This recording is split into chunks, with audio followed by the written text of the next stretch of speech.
to Teyana Taylor. Her contract is up.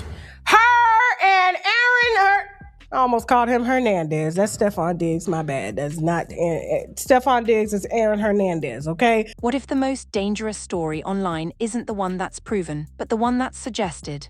Last night, the internet stopped scrolling when Tasha K hinted at information she claimed was never meant for the public. No documents on screen. No screenshots released, just a statement heavy enough to trigger panic, debate, and instant division. And the name pulled into that moment, Teyana Taylor. Let's be clear from the start, this is not a story about confirmed facts. This is a story about allegations, implications, and the damage caused the moment a rumor enters public space. Because once certain topics are spoken aloud, especially ones tied to health and privacy, they don't need proof to spread. They only need attention. Within minutes, clips circulated, comment sections exploded. People stopped asking what was said and started asking why it was said at all. Some demanded receipts, others demanded accountability. And many asked the most uncomfortable question of all. When does exposing cross the line into something that can't be undone? Teyana Taylor has built a career on control of her image, her art, her narrative. Which is exactly why this moment felt so explosive. Because when silence follows a heavy implication, the internet doesn't interpret it as restraint. It interprets it as mystery, and mystery creates stories of its own. This isn't about choosing sides, it's about understanding power, who gets to speak, who gets believed, and who pays the price when an allegation goes viral before the truth ever gets a chance to breathe. Because once a rumor like this is released into the timeline, it doesn't matter how it started. What matters is what it destroys. Before this moment went viral, everything looked quiet on the surface. No scandals, no public meltdowns. No controversy attached to her name. For years, Teyana Taylor curated an image rooted in control. Not perfection, control. She moved differently from most celebrities. Selective interviews, carefully chosen appearances. A reputation for privacy in an industry that survives on overexposure. And that reputation mattered. Because when someone with a loud, messy public history is pulled into controversy, the internet shrugs. But when someone known for discipline and boundaries is suddenly wrapped into a dangerous narrative, the shock value multiplies. That's why this story didn't just trend, it stopped people. To understand why this moment escalated so fast, you have to understand who delivered it. Tasha K is not just a content creator, she's a disruptor. Her platform was built on challenging celebrity images, exposing contradictions, and speaking with certainty even when details are disputed. Sometimes she comes with documentation, sometimes she comes with implication, but she always comes with confidence. And confidence changes how people process information. When someone speaks cautiously, the audience stays cautious. When someone speaks boldly, the audience assumes authority. That's the psychological power behind this story. Because the moment an allegation is delivered without hesitation, it doesn't sound like speculation, it sounds like insider knowledge. Celebrity rumors circulate every hour, cheating stories, industry beefs, hidden feuds. The public is desensitized to those, but this wasn't framed as drama, it was framed as forbidden information, something personal, something private. Something the audience was told they weren't supposed to know. That framing alone shifted the story into dangerous territory. Because once something is positioned as secret, the audience doesn't ask, "Is this true?" They ask, "Who is protecting this?" And suddenly the conversation isn't about facts anymore. It's about conspiracy, silence, and assumed guilt. As clips spread, the internet fractured instantly. One group demanded proof. They questioned the ethics of even hinting at something so personal without evidence. Another group focused on Tasha K herself, calling out her history, her motives, and the damage caused by suggestion alone. And the third group turned their attention to Teyana Taylor, not with facts, with speculation. Why hasn't she responded? Why hasn't her team spoken? Why is there no statement yet? But silence online is rarely interpreted correctly. In real life, silence can mean restraint, it can mean legal advice. It can mean refusing to dignify something untrue. But on the internet, silence becomes a blank canvas. And blank canvases invite imagination. Every hour without a response created new theories. Every day without clarification allowed the narrative to harden. And the most damaging part, once people begin debating implications, the original truth becomes almost irrelevant. The damage isn't in what was proven. It's in what was suggested. There's a part of celebrity culture that rarely gets discussed. The moment a personal allegation spreads, the pressure isn't just public, it's internal. Every move becomes strategic. Every appearance becomes risky. Every word becomes a potential headline. Speak too fast and you confirm concern. Wait too long and you look guilty. Deny too strongly and you sound defensive. It's a no-win scenario. And that's why moments like this are so powerful and so dangerous. This story resonated because it touched a larger nerve. How much responsibility does a platform carry? Where is the line between commentary and harm? And why does the internet reward implication more than truth? Tasha K didn't just create a viral moment. She forced a conversation about limits. Because when content crosses into deeply personal territory, the fallout doesn't end with views. It follows people offline, into relationships, into careers, into mental health. By the time the story settled into the timeline, one thing was clear: this was no longer about what was said. It was about what wasn't clarified. And in the absence of clarity, narratives evolve on their own. The next phase of this story isn't about allegations. It's about reaction, how the media frames it, how audiences weaponize silence, and how quickly public opinion can solidify without proof. Because once a rumor attaches itself to a name, removing it is almost impossible. And that's where this story takes a much darker turn. The moment the clip left its original platform, the story stopped belonging to its source. It entered the algorithm. And once that happens, truth becomes optional, but engagement becomes mandatory. Within hours, edited snippets began circulating across platforms. Not full context, not careful framing, just fragments cut for shock, trimmed for outrage, optimized for clicks. The same few seconds replayed again and again. Each repost stripped away nuance and added emotion. By the time the average viewer encountered the story, it wasn't an allegation anymore, it was a feeling. How the algorithm turns suggestion into truth. Social media doesn't care about facts, it cares about reaction. Anger, fear, moral outrage. Those emotions keep people watching, commenting, sharing. So the clips that spread fastest weren't the ones that emphasized uncertainty or restraint. They were the ones that leaned into implication. Creators added dramatic captions. Reaction channels layered in speculation. Commentary accounts debated what it could mean instead of what was actually said. And with every repost, the framing shifted just enough to feel more definitive. This is how narratives harden, not through evidence but through repetition.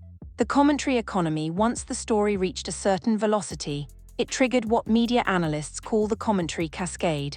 Everyone had to say something, not because they had information, but because silence meant losing relevance. YouTubers rushed to upload breakdowns. TikTok creators stitched clips with shocked reactions. Twitter threads dissected tone, pauses, and wording like forensic evidence, and none of it required confirmation. Because in the attention economy, talking first matters more than being right. When silence gets weaponized as the noise grew louder, attention turned to the absence of a response. No immediate statement, no legal clarification made public.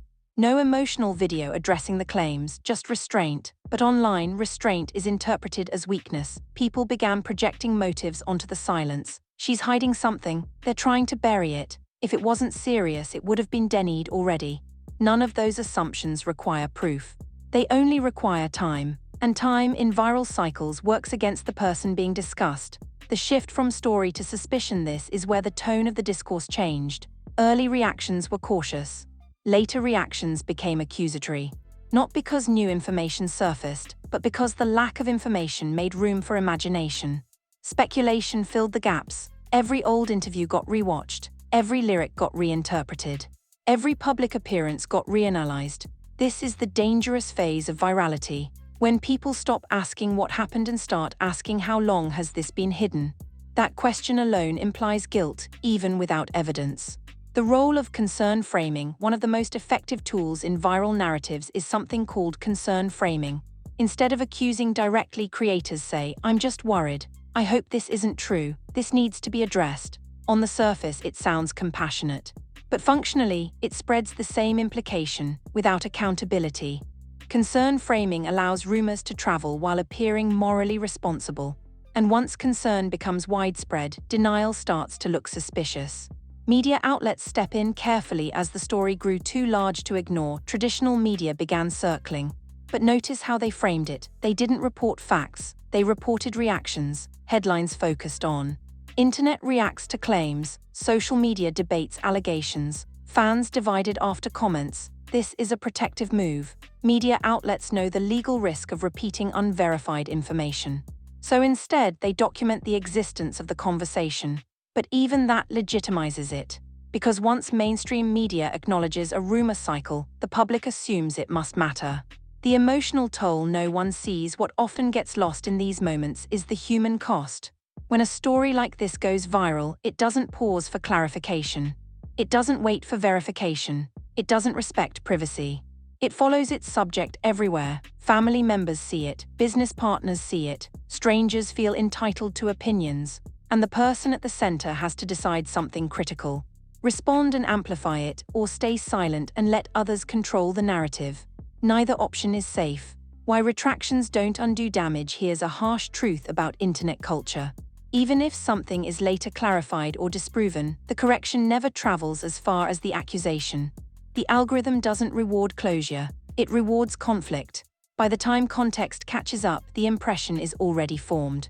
And impressions don't disappear, they linger. This is why implications involving deeply personal topics are so dangerous. Once introduced, they permanently alter perception. The turning point by this stage, the story was no longer about the original statement. It had become a case study in modern media dynamics. Who gets protected by doubt? Who gets punished by suggestion? And how quickly power shifts once the narrative leaves your control. The audience wasn't waiting for truth anymore. They were waiting for reaction. And that expectation alone created pressure. Setting the stage for the next phase at this point, something inevitable happens in every viral cycle. The noise plateaus, the outrage stabilizes, and attention turns inward. People stop asking what was said and start asking what's going to happen next. This is the quiet phase where decisions are made behind closed doors. Legal teams, brand partners, strategic silence. Because once a story reaches this level, nothing is accidental anymore. Every move or lack of one becomes a signal. And that's where this story shifts again, from public reaction to private calculation. There's a moment after virality peaks when everything goes quiet, not because the story is over, but because it's moved somewhere private. This is the phase the internet rarely sees. The phase where the damage isn't measured in views or comments, but in pressure. For Teyana Taylor, the noise wasn't just external anymore. It became internal. Because when a narrative touches something deeply personal, silence stops being neutral. It becomes strategic and exhausting. The weight of being watched. Once a story reaches critical mass, the person at the center loses anonymity in their own life. Every public appearance is analyzed. Every facial expression becomes evidence.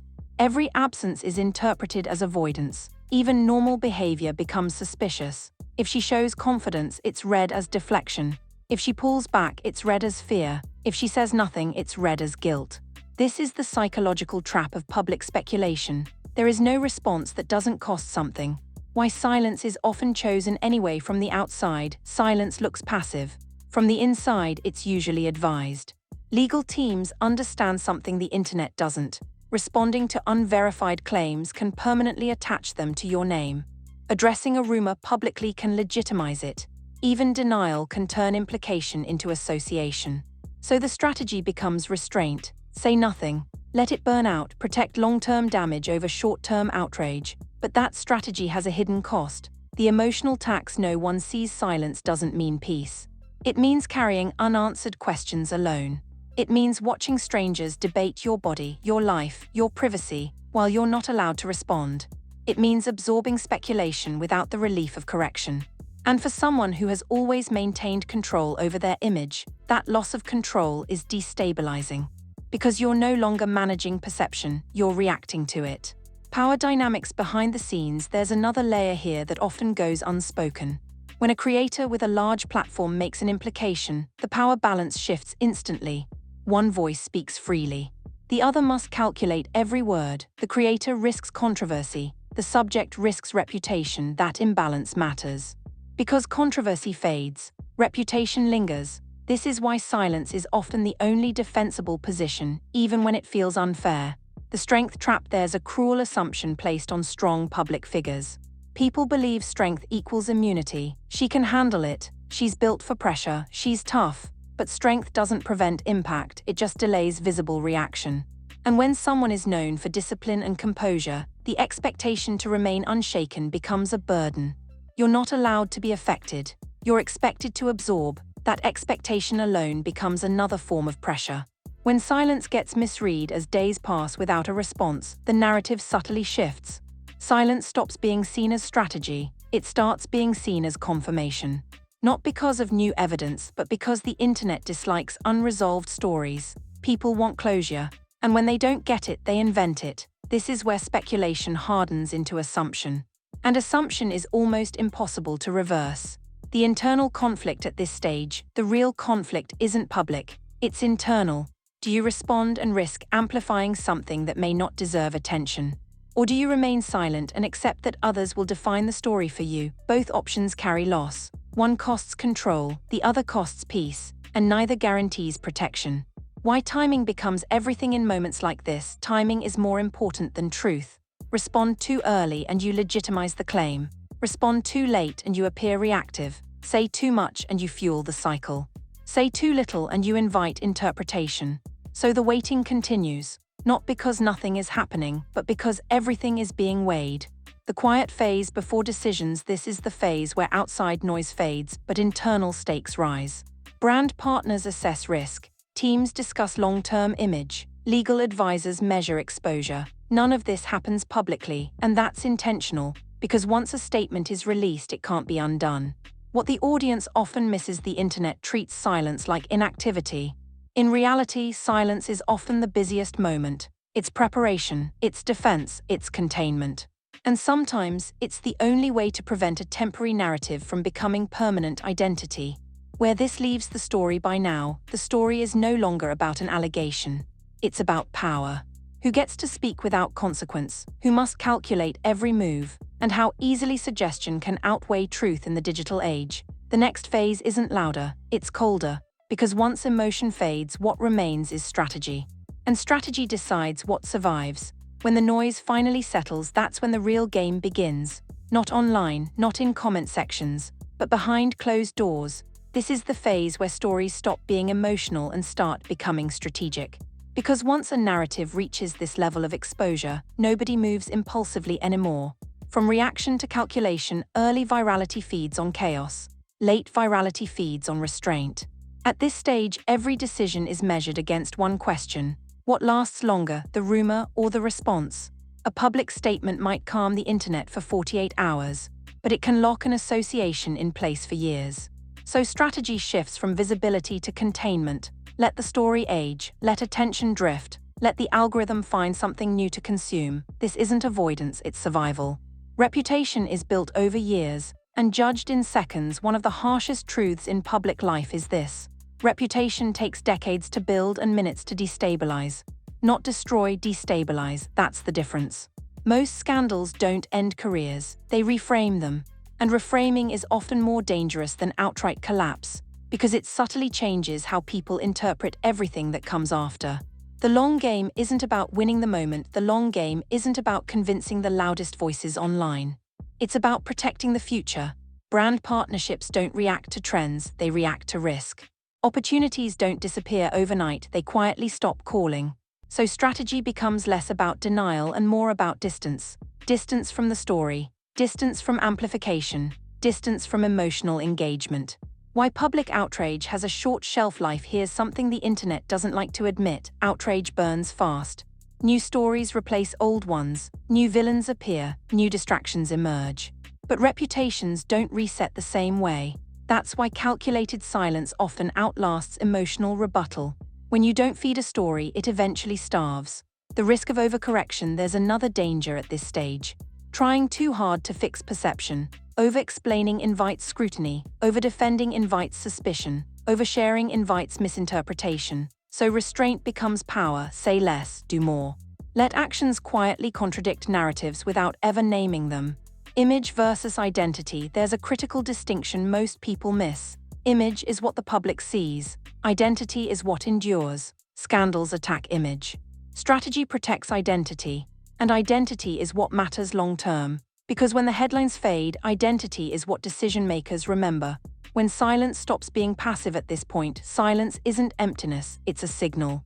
A signal that the story doesn't control the subject. a signal that the narrative won't dictate behavior, a signal that reaction isn't owed to speculation. That signal matters, because it subtly shifts power back. The internet moves on slowly, then all at once this is how viral stories usually end. Engagement dips, clips stop circulating, comments slow down, not because questions were answered, but because attention moved. And when attention moves, perception softens, not erased, but diluted.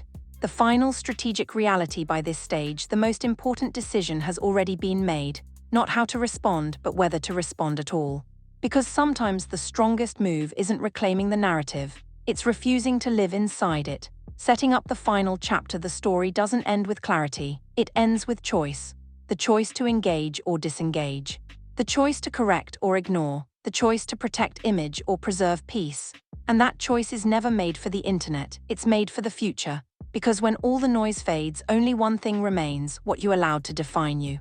By now, this story isn't about a clip, it isn't about who said what first. And it isn't even about whether something was ever proven. It's about power, the power to imply without confirming, the power to shape perception without evidence, and the power to walk away while someone else carries the weight of the narrative. Because here's the truth the internet doesn't like to admit: damage doesn't require facts, it only requires attention. Once a suggestion enters the public space, it lives its own life. It gets edited, reposted, reinterpreted, and monetized long after the original moment fades. And the person at the center is left with a choice no one envies. Respond and risk locking the story to their name forever, or stay silent and accept that silence will be interpreted however the audience wants. Neither option is clean, both leave scars. This is why moments like this matter beyond celebrity culture. Because today it's a public figure, tomorrow it's someone without a platform, a team, or protection. So the real question isn't who do you believe, the real question is: backhand index pointing right, where do we draw the line between commentary and harm? Backhand index pointing right, when does just asking questions become a weapon? Backhand index pointing right, and how much responsibility comes with a microphone in the attention economy? Because once the internet decides a story matters, truth becomes optional but consequences don't. Now it's on you. Do you think silence is strength or surrender? Should creators be held accountable for implication alone? And when a rumor goes viral before facts catch up, who really wins? Drop your thoughts in the comments. Share this before it disappears into the timeline, because the most dangerous stories aren't the loud ones, they're the ones that never get resolved.